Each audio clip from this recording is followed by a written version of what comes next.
She is already dead. She just doesn't know it yet.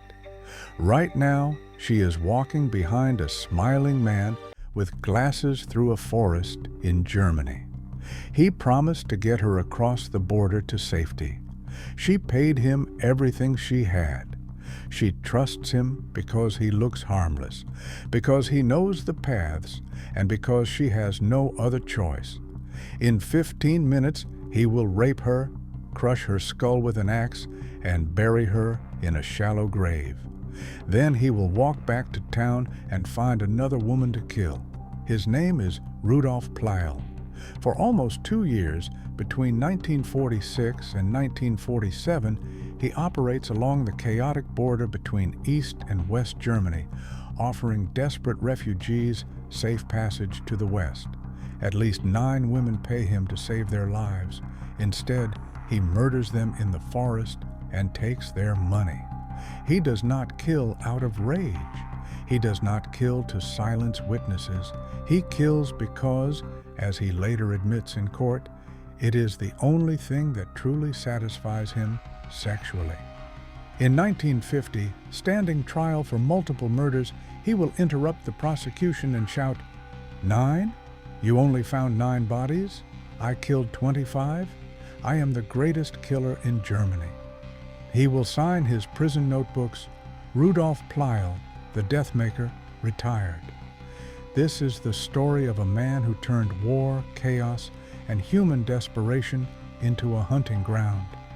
A man who understood that in a broken world, where borders are invisible lines and refugees are invisible people, you can walk women into the woods and no one will ever ask where they went. The Second World War is over. But for the women who follow Rudolf Pleil into the forest, the killing has just begun. Rudolf Pleil is born on 7th of July 1924 in Kuburg, near Berenstain in the Ore Mountains, close to the border with Czechoslovakia. His father is a communist factory worker. In 1920s Germany, that is already a hard life. Under the Nazis, it becomes a death sentence. In 1933, the Nazi Party takes power. Political opponents are arrested and beaten. Rudolf's father is taken by the Gestapo. The family flees across the border to the Czechoslovak town of Vipert. Rudolf is 9 years old. This is the first time a border saves his life. It will not be the last time a border defines him. To survive, he becomes a child smuggler.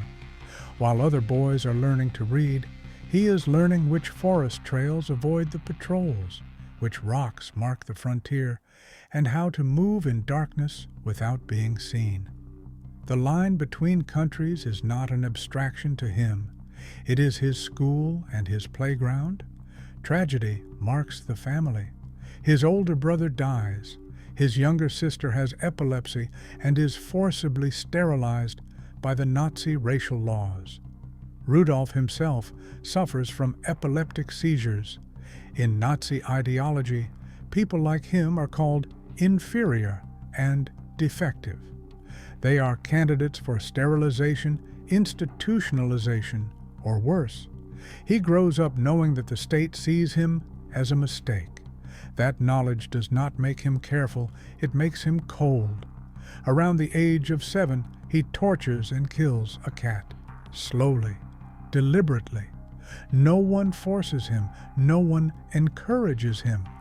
He does it because he wants to, and because it makes him feel powerful. It is the first time he learns that causing pain can bring pleasure. As a teenager, Rudolf drifts. At 15, he starts an apprenticeship as a butcher, but quits after a few weeks. He works as a cabin boy on cargo barges moving along the Elbe and the Oder. Later, he signs on as a mechanic on a merchant ship traveling to South America. He never stays in one place long enough to build roots or morals. In 1943, during the Second World War, he is serving in the German Navy. Even there, he cannot follow rules. He is caught stealing and sentenced to 1 year in prison. On 26 October 1943, he is discharged from military service due to his epilepsy. The structures that might have contained him are gone. During the war, he witnesses extreme brutality. At one military post, he watches Gestapo officers throw naked, beaten bodies into a freshly dug mass grave. Most people would be horrified. Rudolf is aroused. He later writes in prison that this scene is one of his best sexual experiences. In his mind, death and pleasure are no longer separate. They are fused. When Germany collapses in 1945, millions of men return to ruins. Rudolf is one of them. No education, no stable career, a criminal record, and a brain that has learned to associate violence with satisfaction. After the defeat, Rudolf returns to Saxony, now under Soviet occupation. The old authorities are gone. The new authorities are improvising. In this chaos, Rudolf somehow becomes an auxiliary police officer in his village. The boy once labeled defective by the Nazis now wears a uniform. He participates in raids and robberies. In one incident, he shoots a Soviet soldier during a robbery and then tries to bandage the wound. It is not about saving the man. It is about control. He learns that in this broken world, power is fluid. You can be a policeman one day and a criminal the next, and no one will stop you if you're smart. He marries a young, pregnant woman. On paper, this looks like a chance at normal life. But marriage does not calm him. He quickly realizes that his wife cannot satisfy his sadistic fantasies. Domestic life frustrates him. It makes him feel trapped. He begins attacking women at night. Later, he will claim that he killed women in 1945 during this early post-war period. These murders cannot be proven, but the pattern is clear. He is testing boundaries, learning what he can get away with, and discovering that in a country full of death, a few more bodies do not stand out. In 1946, Rudolf moves west, settling near the town of Zorge in the southern Harz region. This is not a random choice. Zorge lies directly on the emerging inner German border, the line between the Soviet zone in the east and the British zone in the west. The border is not yet a wall. It is a rough, shifting line across forests, villages, and fields. Patrols are weak and inconsistent. Jurisdiction is divided. No one is fully in charge. And every day, thousands of people are trying to cross. Refugees fleeing Soviet soldiers, expellees driven from their homes in the east, women escaping rape and hunger. Rudolf sees an opportunity. He becomes a border guide, a man who promises safe passage for a price. He targets women in particular. They are the most desperate.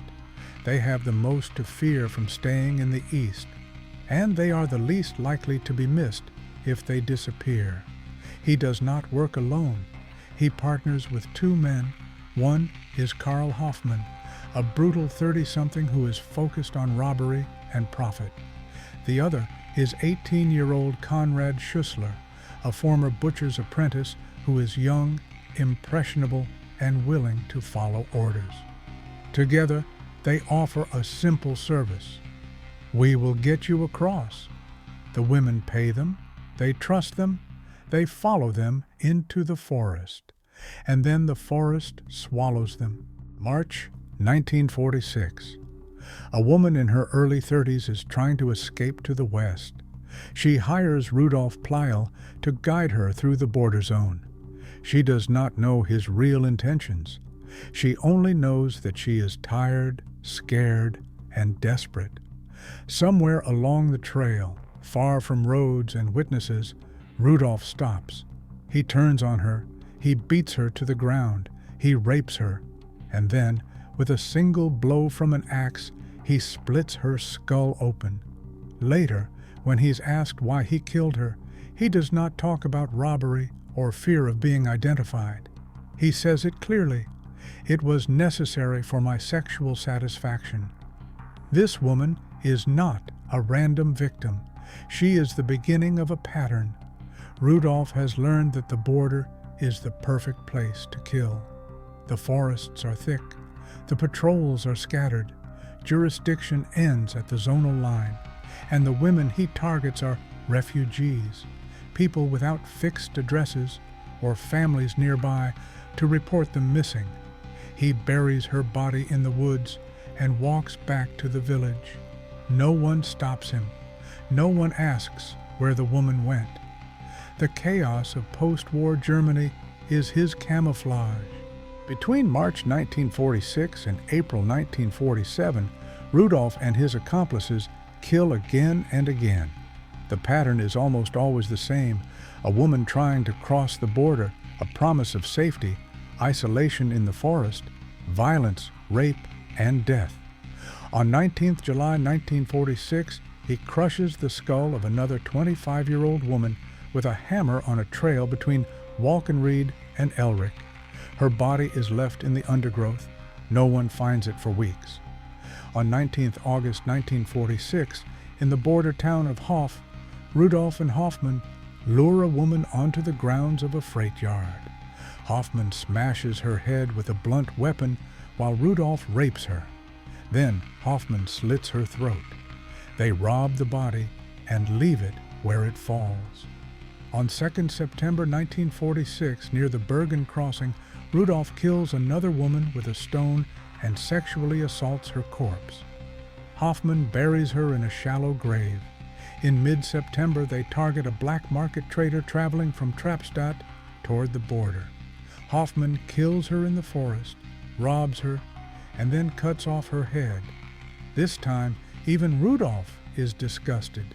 He beats Hoffman for the mutilation, shouting that it makes him sick. It is a strange moment. Rudolf accepts murder and rape as tools of power and pleasure, but decapitation crosses a line in his mind. It is not about morality. It is about aesthetics. He has his own twisted rules for how killing should be done. Late in November 1946, another young woman walks with Rudolf near the road between Elric and Walkenried, close to the site of the former Elric concentration camp. Rudolf is heavily drunk. He suffers an epileptic seizure during the encounter. When he regains consciousness, the woman is lying beside him with her skull shattered. Even when his mind is clouded, violence surrounds him. Most of these women are never officially reported as missing. They are part of the great displacement of post-war Europe. Millions of people on the move, records destroyed, families separated. For the authorities, a single missing refugee woman is not a priority. For Rudolf, this invisibility is freedom. 12th of December 1946, Nordhausen, near the border. Rudolf and young Konrad Schussler encounter two women on the road, 55-year-old widow Lydia Schmidt and another woman named Erna. Rudolf and Konrad attack. They beat both women with clubs. Lydia is struck repeatedly on the head. Konrad joins in.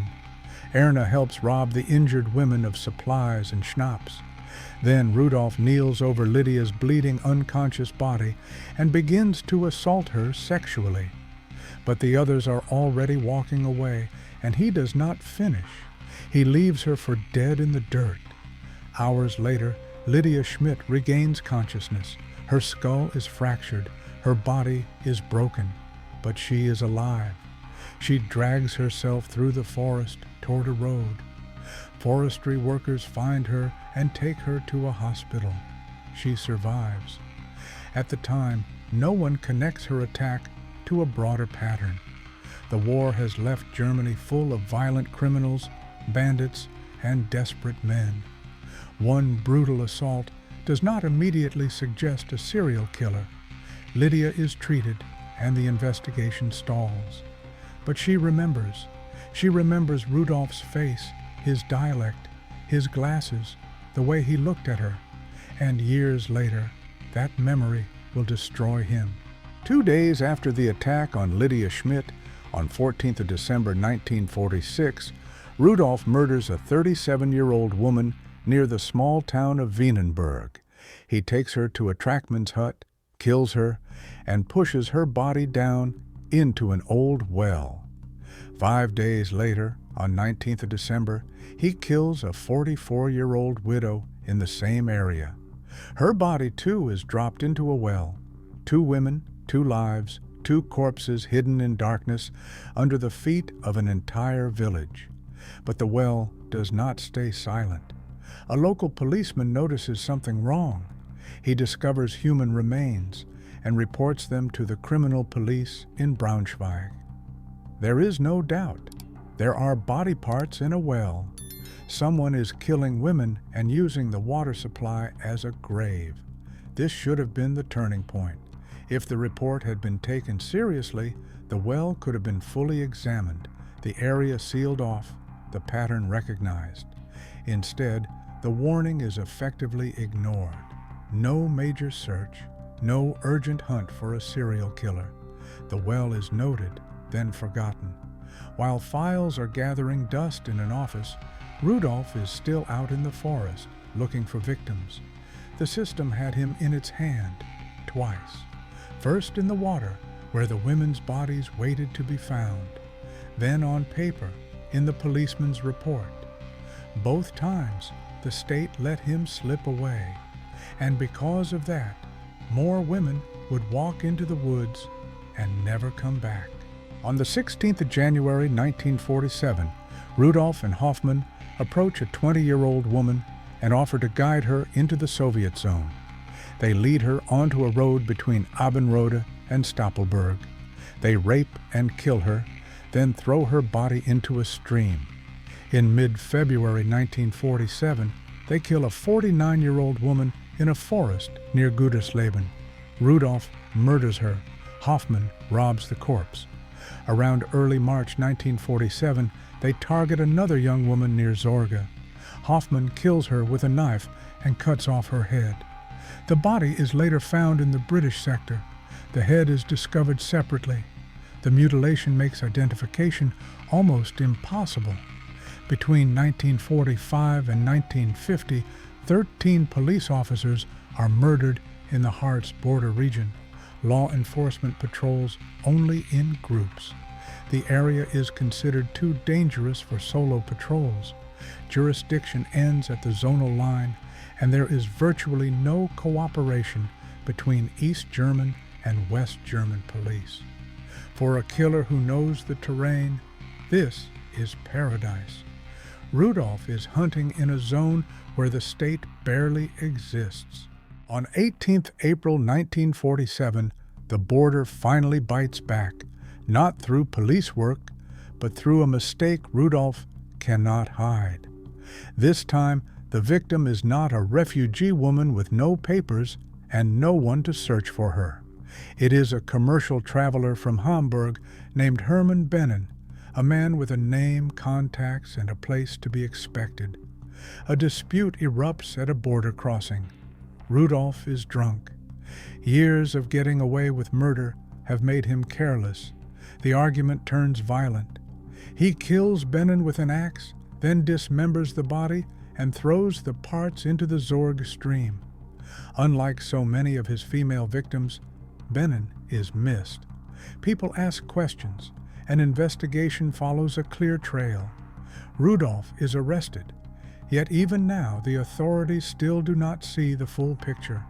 The killing of Bennen is treated as manslaughter in a drunken rage, not as part of a calculated series of murders. In 1947, Rudolf is sentenced to 12 years in prison and sent to Celle.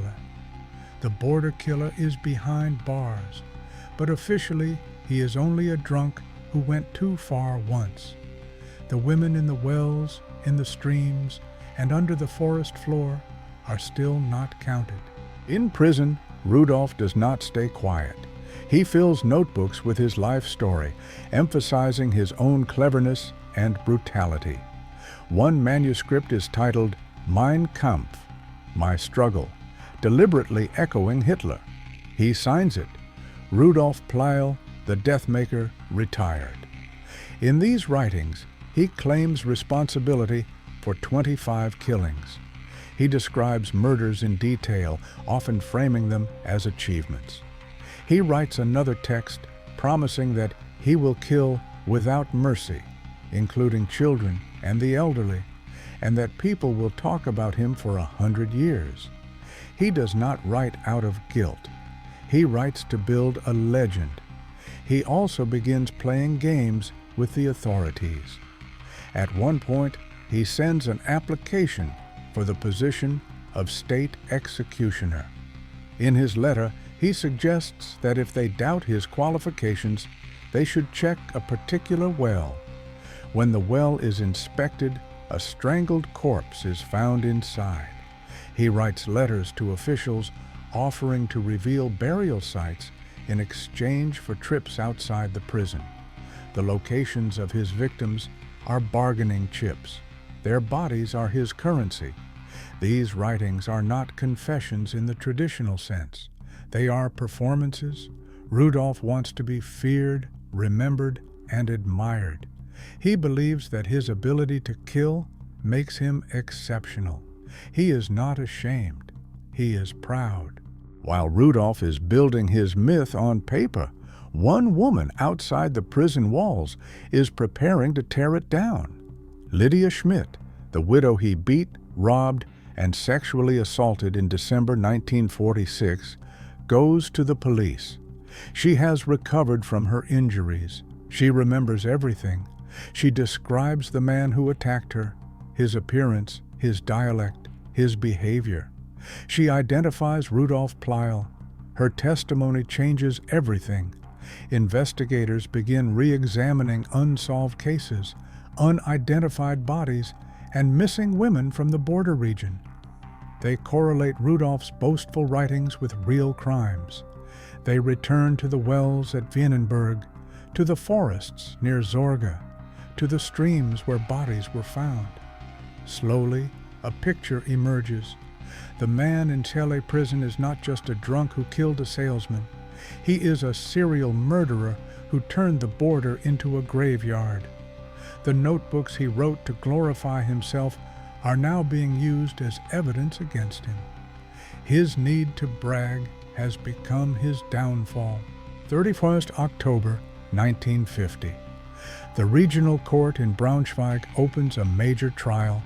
3 men stand accused: 26-year-old Rudolf Pleil, 36-year-old Karl Hoffmann, and 22-year-old Konrad Schussler. The charges include multiple murders, rapes, and robberies committed in the border zone. Inside the courtroom, Rudolf does not behave like a man facing justice. He enjoys the attention. He smiles at the judges. He corrects the prosecutors.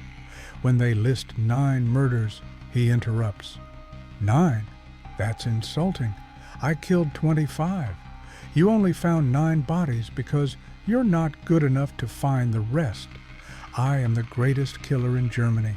I've surpassed all the others, here and abroad. He insists that the murders were not for money. It was necessary for my sexual satisfaction, he says openly. He adds that there are too many women anyway, and that he had a good time. His defense team tries to use his extreme statements to build an insanity case. If he is declared mentally ill, he could be sent to a psychiatric institution instead of serving a standard sentence. 3 psychiatrists are brought in to examine him. Their conclusion is unanimous. He is fully sane and responsible for his actions. He understands what he did and why. His brutality is not a product of madness. It is a product of will.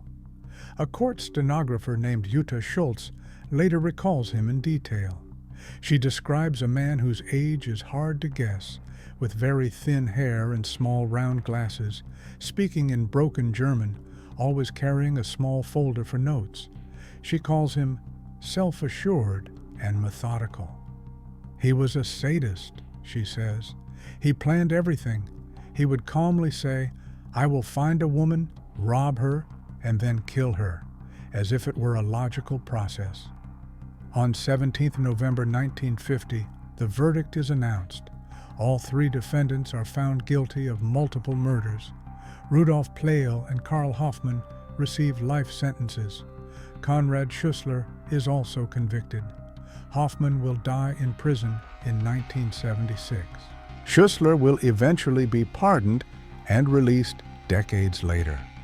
Rudolf returns to Celle, this time not as a manslaughter convict, but as one of post-war Germany's most notorious serial killers. In the years following his conviction, Rudolf continues to play his role. He writes letters offering to lead authorities to more graves, always demanding something in return: a trip outside, a privilege, a moment of control. A prison chaplain named Erich Helmer visits him regularly. At first, the visits must be supervised. Rudolf is considered too dangerous. Over time, the dynamic shifts.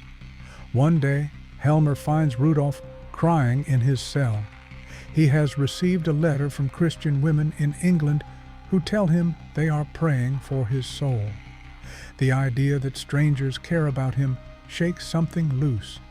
For a brief moment, the man who calls himself the Deathmaker confronts a different version of himself. During this period, he hands 3 notebooks to Helmer. They contain detailed accounts of his crimes, written in his own hand, signed with the title he has chosen: Rudolf Pleil, the Deathmaker, retired. Criminologists who later study his writings note that he is not stupid or purely impulsive. He is cunning, egocentric, and obsessed with his own legend. His letters reveal a man who believes that his ability to kill makes him special, superior, memorable. On 16 February 1958, guards open his cell in the prison at Celle. Rudolf is hanging from a makeshift noose. He has taken his own life. He is 33 years old. The man who once applied to be an executioner has executed himself. Officially, courts could prove 9 murders linked to Rudolf Pleil. He is directly connected to at least 10 deaths. He claimed 25. In the chaos of the late 1940s, with millions of people uprooted, there is no way to know the exact number. What is clear is this: he did not need to be a genius to kill so many. He only needed a broken border and invisible victims. Between 1945 and 1950, 13 policemen were murdered in the Harz border region. Officers patrolled only in groups. East and West German police did not share information. Jurisdiction stopped at the zonal line like a brick wall. In that gap, Rudolf moved like water, flowing to wherever the system was weakest. His victims were women who had already lost almost everything: homes, families, safety. They stepped into the forest with him because he was their last hope. He turned that hope into a weapon. He wanted history to remember his name, his numbers, his self-proclaimed title as the greatest killer in Germany. In reality, his story exposes something else: how fast humanity can vanish when documents are more important than people, when borders matter more than lives, and when no one is counting the missing. For him, they were just bodies to dump in wells and streams. For us, they are the only reason his story is worth telling at all. Decades after his death, Rudolf Pleil's story continues to haunt Germany. Documentaries are made, books are written. German band Ice Reagan releases a song called Grenzgänger, Border Crosser, telling the story of a man who hunted along the line between 2 worlds. Rudolf wanted to be remembered as the greatest killer in Germany. Stripped of his bragging, the truth is uglier and smaller. He was not a genius. He was a coward who hunted the weakest, the most desperate, and the most invisible. He hid behind the chaos of a broken state. He exploited a moment in history when borders were weak, records were destroyed, and human life was cheap. What makes his story terrifying is not his intelligence. It is his opportunity. A damaged man with violent urges finds himself in a world where the rules have collapsed. He learns that in such a world, you can walk women into a forest, kill them, and no one will ask where they went. That is the true legacy of Rudolf Pleil. Not greatness, not genius, just a reminder of what happens when law, order, and empathy break down, and a man who enjoys killing finds a place where no one is watching. The death maker is dead, but the border he used as his hunting ground, the chaos he exploited, and the women who disappeared into the forest are not forgotten. They are the real story, not him. Here's my question for you. We know the names of serial killers: Bundy, Gacy, Dahmer, Pleil. But can you name even one of their victims without looking it up? Why do we remember the monsters and forget the people they destroyed? Tell me in the comments.